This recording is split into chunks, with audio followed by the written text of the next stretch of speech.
Okay, basically this is an application of Kirchhoff's law. So it can be said as application of Kirchhoff's law.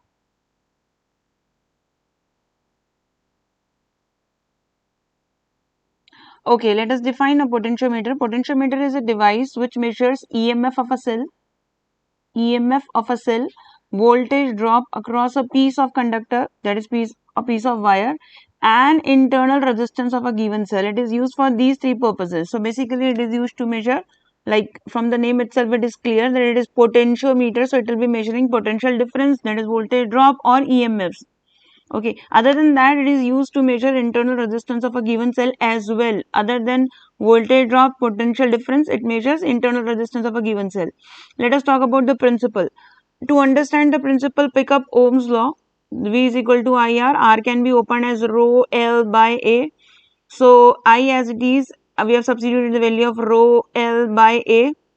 Okay, now if these three quantities are constant, current is constant, rho is constant, and area is constant, then you can see current, rho and area are kept constant. So what does it mean? That V is equal to constant into L.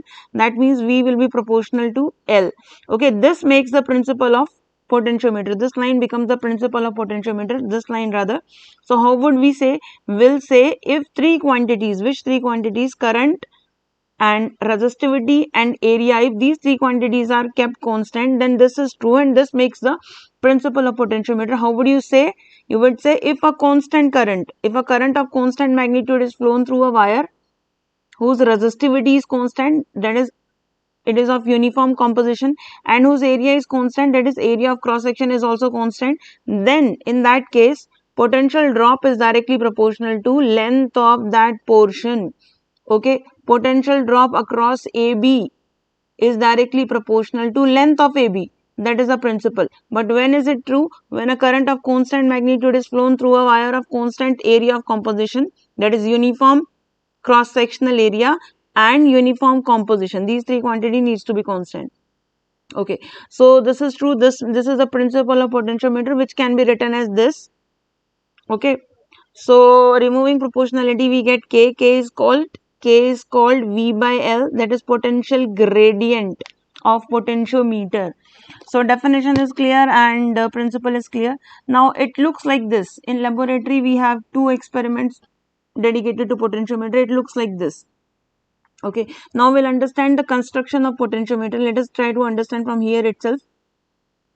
You can see this is an alloy wire, right? This is an alloy wire which is running from one thick copper strip to another thick copper strip, right? Then from this, and then so many wires have been laid, alloy wire have been laid, and these are two screws A and B. Okay, so alloy wire has been stretched between A and B, screw A and screw B, and these are thick copper strips. Okay, meter scale is attached here so that we can note down the length. Now this plank is your potentiometer. Okay, now when we will draw this as a circuit diagram, it will look like this. It will look like this. Let us understand the experimental setup of potentiometer. So see, I will be drawing the diagram again. There are two thick copper strips. In between that, an alloy wire is stretched. Okay, we can name them as screw A and screw B. These are two ends of alloy wire. Now, end A of alloy wire is connected to positive terminal of a driver cell. Driver cell is a cell which will maintain a constant potential difference between the ends of alloy wire. Okay, then driver cell is connected to a milliammeter. You can see in first diagram as well. Then there is a key and there is a rheostat. Rheostat, that is variable resistor. Okay, this upper circuit is known as driver circuit. Now, the same end A is connected to positive of a cell which is a part of secondary circuit. This is called secondary circuit, right? And then there is a resistance box and then there is a galvanometer, and galvanometer is connected to a device called jockey. Okay, this is the construction of potentiometer. We can give it a reading from here itself. There is an alloy wire. There is an alloy wire stretched between two thick copper strips, correct? End A is connected to positive terminal of driver cell. You can see this end A is connected to positive terminal of driver cell. right? Driver cell is connected. Now, who is a driver cell? Which will maintain a constant potential difference between the two ends of potentiometer wire. It will maintain the constant potential difference, means it will turn the device on basically. Okay, then negative of driver cell, or you can say driver cell, is connected to a milliammeter, milliammeter is connected to a key, and key is connected to a rheostat, and rheostat is connected to the other end of the alloy wire B. So this is called primary circuit, auxiliary circuit, main circuit.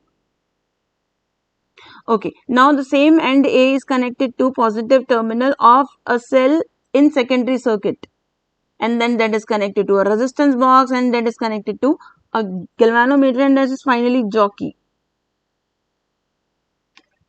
This is the experimental setup of a potentiometer, okay, for conducting various experiments.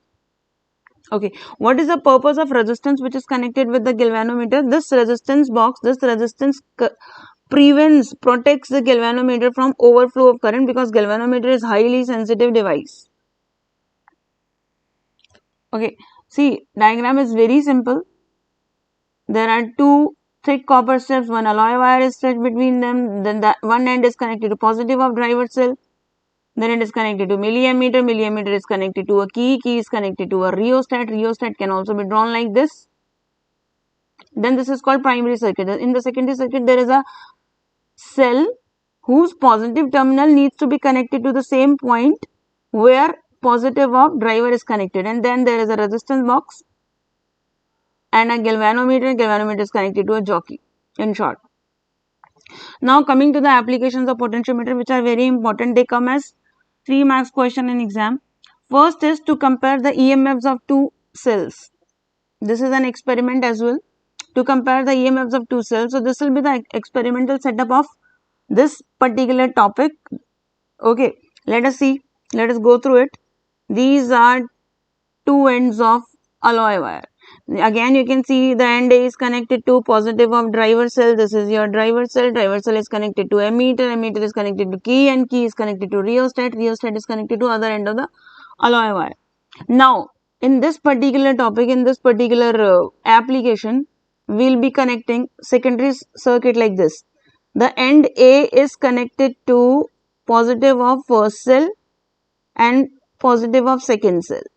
Okay, their EMFs needs to be compared, and then these two cells are connected to key K1 and key K2 respectively, and then they both are connected to galvanometer, and you can connect a resistance box here which they have not shown, but you can connect, you should connect, and then the galvanometer is connected to the jockey. Now, how to do this topic? Experimental setup is done. You will be writing, we will set up the potentiometer as shown below, and whatever is visible in the diagram you can write in wordings if the weightage of the question is more. Otherwise, you can write, we will set up the potentiometer as shown. Now, what will you write as theory and working? You will say, unplug key K1. One of the key needs to be unplugged. That is, it needs to be opened, so that the cell E1 is not there in the circuit. So, I have kept it unplugged. This is unplugged. So, this is open. So, this cell is not there in circuit. But plug in key K2. Keep it on. So, cell E2 is there in the circuit. Okay, we have unplugged key K1, so E1 is not there in circuit, but we have plugged in key K2 so that cell of EMF E2 is there in circuit. This we have plugged in, so this cell is there because this path is complete. This path is complete. Okay, so then you will say slide the jockey. Jockey is a pen or pencil type equipment. This is jockey. You will slide it over the potentiometer wire. Okay, and you will keep on observing the deflection in the galvanometer. When it comes to 0, at that point you will stop. Here it is being obtained at J1 in the diagram. Okay, will slide. Now slide the jockey over the potentiometer wire and obtain the null point. Let it be obtained at J or J1. I am obtaining at J. So see, I have drawn the diagram once again. Here my deflection in the galvanometer is at 0. Null point is obtained. So now I will note down this length AJ. From where? From the meter scale which is attached to the this potentiometer device. I will read this length. So AJ is my balancing length, and let it be L2. Okay, I've noted down 70 centimeter or 80 centimeter, let it be. So I've noted down it at L2. And how much is the voltage balance? Which cell was there in circuit? E2 was there in the circuit. So voltage balance is equal to EMF of second cell E2. Now using the principle V balance is equal to K into L balance. Put principle of potentiometer, keep it. E2 is equal to K. L balance is L2. So E2 is equal to KL2. Now do the same steps with first cell. Now you will be unplugging key K2 so that E2 is not there in circuit, and you have plugged in key K1 so that cell of EMF E1 is there in circuit. Okay, again same. Now slide the jockey over the potentiometer wire and obtain the null point. Let it be obtained at J dash this time. So you can show in the same diagram J dash. You can draw the line like this, and suppose J dash is here. So again you will say note down length AJ dash, let it be L2. So we can write here AJ dash as read from the meter scale is L2. So what is this? This is your L balance, right? And what is your V balance? How much voltage have you balanced? Which cell was there in circuit this time? E2 was not there because you have plugged it out, and this was plugged in this time. So V balance is equal to E1. Sorry, this is AJ dash is L1. L2 symbol you have already taken. So my equation will be E1 is equal to KL1. So my two equations are ready. One equation is E2 is equal to KL2 and one equation is E1 is equal to KL1.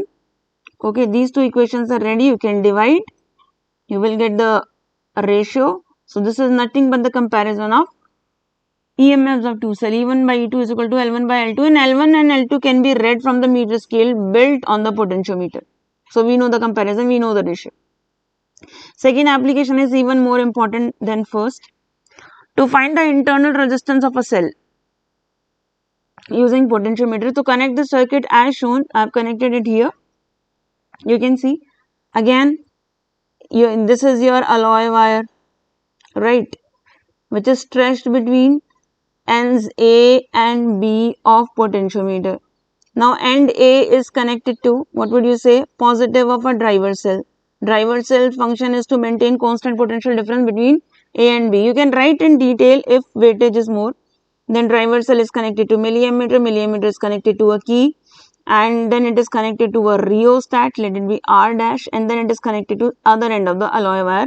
Now in the secondary circuit you see there is a cell E1 whose internal resistance R is to be calculated.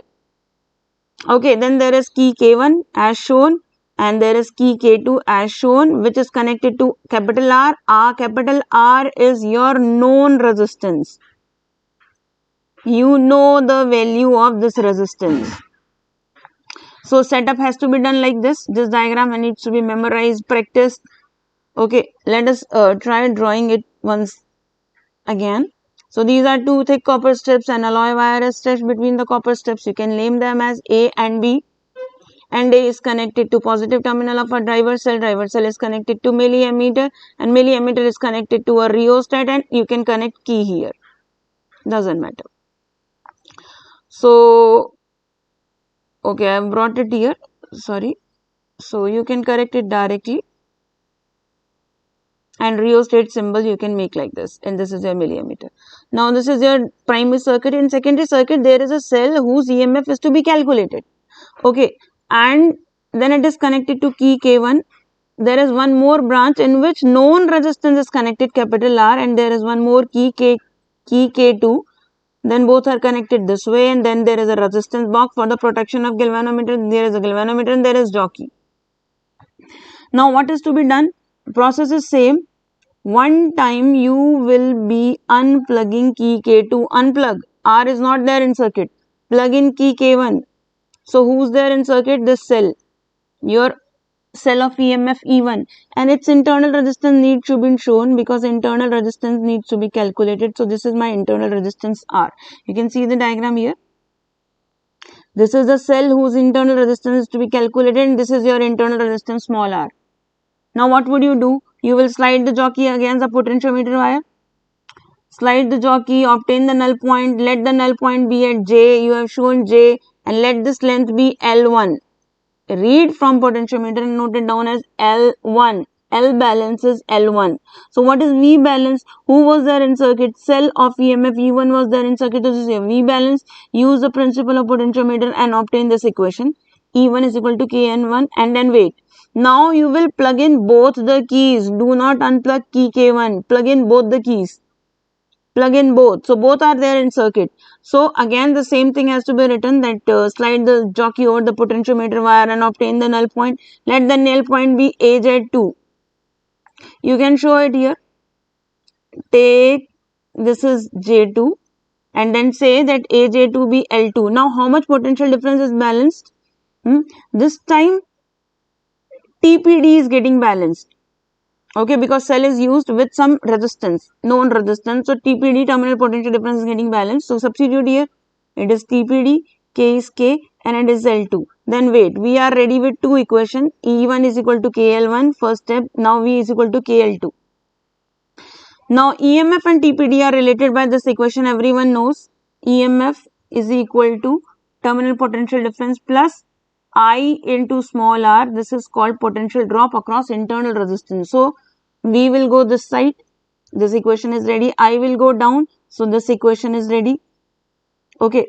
Now we know terminal potential difference is also open as I into external resistance. So I can be open as V by R. Substitute here. Substitute it. R will go up. Okay. So this is the equation which is ready. Now give denominator V to both. E1 by V minus V by V. है ना? So this is 1. So now we know that first equation is E1 is equal to KL1, V is equal to KL2. Please substitute here and here. So when you will substitute, KK is cancelled. You will get it finally like this. Now you know that L1 and L2 can be read from scale and R is known. So these three quantities are known. Internal resistance can be calculated. Very important topic. Now coming next to sensitivity of potentiometer. Sensitivity, when do we say a device is sensitive? When it is able to take small readings. So potentiometer is said to be very sensitive if it is able to measure even small potential drops. Small potential difference, if it can read, it is very sensitive. And how can we make it we can make it sensitive? We can make it sensitive by decreasing the value of potential gradient, which is V balance by L balance. But we all will learn one more way of opening this K, and it is very important way. It will help you a lot in numerical. So let us, one way is this. How much potential difference is balanced upon balancing length? That is the formula of potential gradient. And second way is like this. V by L wire, length of potentiometer wire.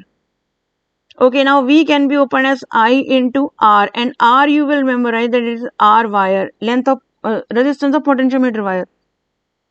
Current can be opened as net potential difference, that is driver cells EMF voltage upon net resistance. Net resistance can be opened as external resistance and resistance of wire. Now whose external resistance? Resistance of the rheostat that you have connected in the primary circuit. Let us learn to open it once again. We can do practice here. One way is this, no doubt. Okay, now one more way that we all need to memorize is, it can be opened as V upon L wire, length of potentiometer wire. V can be opened as I into R. R is R of potentiometer wire. Please do practice of this formula again and again. Now I can be opened as E driver, voltage upon resistance. So E driver upon upper wala resistance, total resistance, so resistance of rheostat, which is R external, and resistance of wire. So upper circuit ka resistance is this. I can be opened as this, voltage upon resistance, R wire and L wire as it is. Okay, so potential gradient can be opened as this. Now why are we doing it? We are doing it because we need to know the ways by which K can be decreased so that potentiometer can be made very sensitive. So potentiometer is inversely proportional to length wire and potentiometer is inversely proportional to R external. Rest of the quantities are fixed. Resistance of the wire is fixed. So you increase length of wire, length of potentiometer wire, you will be able to decrease K, and hence potentiometer can be made sensitive. This is one way. Second way is you can increase this R external resistance in the primary circuit, increase, and you will be able to decrease K and you will be able to make it more sensitive. So see, I have written K can be decreased by, that is potentiometer can be made more sensitive by, number 1, increasing length of wire, potentiometer wire. That is why 10 wire potentiometer is more sensitive than a 4 wire potentiometer. In the beginning we have seen one diagram in which you could see a wire running from ear to ear like this. So more the number of wires, more 10 wire potentiometer is more sensitive than a 4 wire potentiometer because length is more, hence K is low. Now second is increasing external resistance in the driver circuit. Okay, now which is better, a potentiometer or a voltmeter? Certain conceptual I have written. Potentiometer or a voltmeter? So potentiometer is better because it works on null point method. Null point method means where galvanometer shows zero deflection. Zero deflection means no current is drawn from the cell. If no current is drawn from the cell is an open circuit and EMF is accurate. Whereas a voltmeter takes some current for its own operation. So voltmeter's reading will be less. Again listen, potentiometer yields more accurate reading than voltmeter as potentiometer works on null point method, which means no current is being drawn from the cell. So cell is in open circuit and EMF is currently measured. Why do we use thick copper strips? This is also an important question which is asked. See, in the calculation of potentiometer, we have ignored these resistances, right? We have not taken these into consideration. So end resistances are ignored. So they should be minimum because we have ignored a quantity, so it should be minimum. So how can you make a resistance minimum? If you choose a good conductor like copper, which is cost effective also, and resistance is also equal to rho L by A.